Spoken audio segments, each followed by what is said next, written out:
안녕하십니까. 저는 계명대학교 생태조경학과에 재학 중인 2학년 박성민이라고 합니다. 저는 여러분들께 조경가 한 분을 소개해 드리고 싶어서 영상을 찍게 되었습니다. 먼저 조경가님에 대한 설명을 하기 전에 조경이 무엇이며 조경가는 어떠한 일을 하는 직업인지 설명해 드리겠습니다.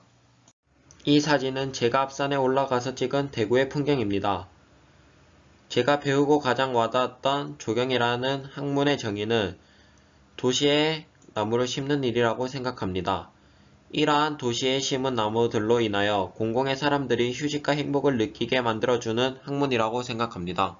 조경가라는 직업은 위에서 언급했던 도시의 나무를 심는 것을 어떻게 하면 가장 효율적으로 심는지를 알고 있으며 뽀이, 지형, 식물재료, 물, 돌을 잘 활용하여 도시에 일어나는 크고 작은 문제들을 해결하는 사람이라고 생각합니다. 그 예로 서울에 위치하는 서솔호수공원의 사진을 가져왔습니다.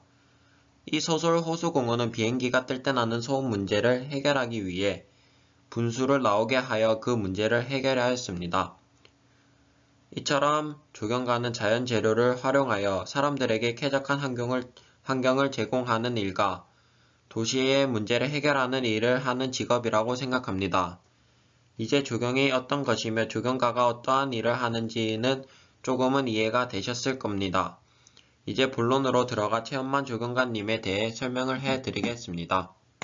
최원만 조경가님은 1961년 4월 27일에 태어나셨습니다. 최원만 조경가님의 학력으로는 청주대학교 이공대학 조경학과를 졸업하셨으며 홍익대학교 환경대학원 조경설계전과 4학기를 이수하셨고 서울대학교 환경대학원 최고전문가 과정을 수료하셨습니다. 최원만 조경가님의 경력으로는 현재 주 신화컨설팅의 대표이사이시며 경희대학교, 가천경원대학교, 서울시립대학교, 국립환경대학교의 교수직에서 학생들에게 강의도 하셨습니다. 그리고 한국조경설계업협의회 회장, 환경조경학회 상임이사 등 여러 조경 분야에서 활동을 하시고 계십니다.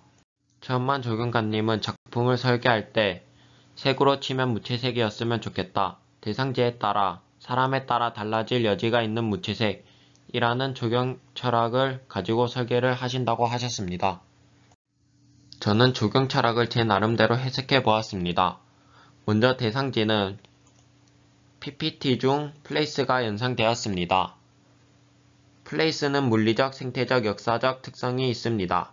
물리적 특성은 주변의 도로와 인접해 있는지, 접근성은 어떠한가를 확인해 보는 것이며, 생태적인 특성은 대상지에 사는 동물, 식물, 기후 등 대상지의 생태 환경을 확인하는 것입니다. 마지막으로 역사적 특성은 대상지의 역사적 배경입니다. 다음은 사람에 대해 분석해 보았습니다. 사람은 PPT 중 people에 해당하며 people의 정의는 대상지 주변에 거주하는 사람들 혹은 장래에 이 공원을 이용하게 될 사람이라는 의미가 있습니다.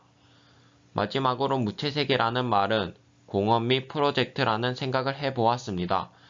이렇게 제 나름대로 철학을 해석해 보았습니다.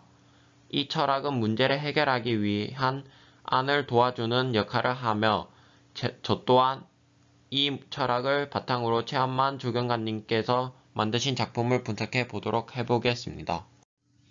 저는 최원만 조경가님께서 만드신 여러 작품 중 청계천 복원과 강교호수공원, 부산의 더샵 센텀파크라는 작품을 분석해 보겠습니다. 청계천은 서울특별시 종로구 예지동에서 숭인동에 위치하고 있습니다. 이 사진은 제가 직접 찍은 사진들입니다. 이 작품은 먼저 물리적 특성에 대해 분석해 보겠습니다. 청계천 근처에 1호선, 2호선, 4호선 등 지하철역이 많아 접근성이 높다고 분석해 보았습니다. 생태적 특성으로는 이곳은 물이 흐르는 곳이라 그런지 수양버드나무가 식재되었습니다. 수양버드나무는 습지에서 잘 자라는 특성이 있기에 이곳에서 잘 생육하고 있다고 생각합니다. 그리고 벽면에는 덩굴 종류의 식물이 자라고 있었습니다. 역사적 특성에 대해 설명해 드리겠습니다. 회색으로 보이는 사진은 옛 청계천의 사진입니다. 옛 시절에는 청계천변에서 빨래하는 사람들의 수다 소리와 길을 요란스레 지나가는 자전거와 인력거, 개천을 놀이터 삼아 하루 종일 뛰어노는 아이들의 모습들로 활기가 넘치는 곳이었습니다. 현재에도 옛 정서를 고려하여서 만든 탓인지 많은 사람들이 청계천에서 운동도 하고 조금은 쉬었다 가는 모습 등이 많았습니다. 이곳은 사람과 사람, 사람과 자연이 만나는 매개체가 되는 곳이었습니다.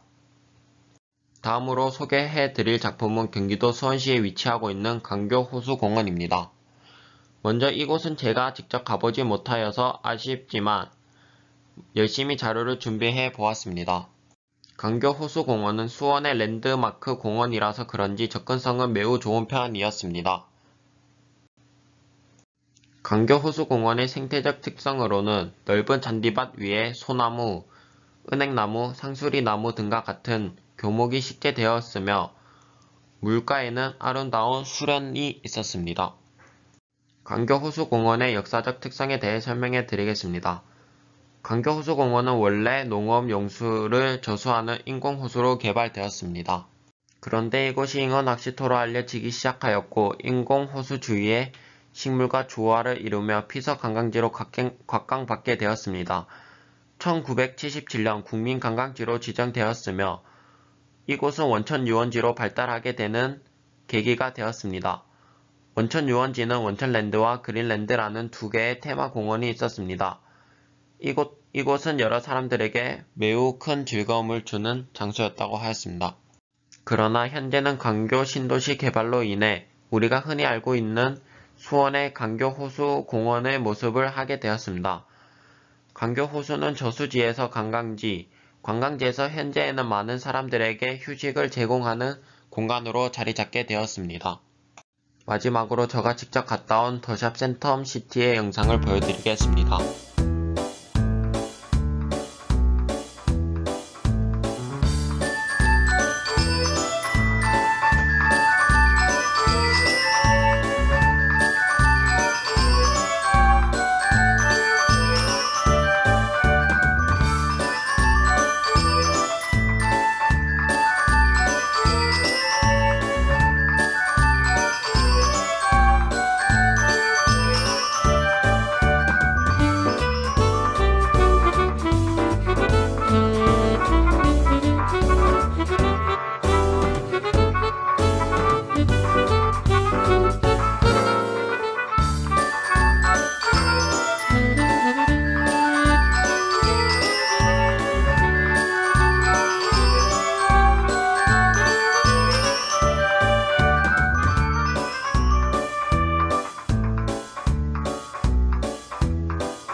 현반 조경관님을 통하여 여러 작품을 접해보았고 마지막으로 가본 더샵 센터파크라는 집에서 살고 싶을 정도로 아름다운 곳이었습니다. 그리고 저는 조경관은 단순히 나무를 심는 것 뿐만 아니라 대상지의 역사적 특성을 고려하여 공원을 조성하게 된다면 현재의 기억과 과거의 기억을 이어주는 연결다리 역할을 하는 매개체가 된다는 것을 한 번 더 깨닫게 되었습니다. 그리고 바쁘시지만 지속적으로 연락해 주시며 많은 자료와 교훈들을 주셔서 감사합니다. 제가 사용한 자료들의 출처입니다.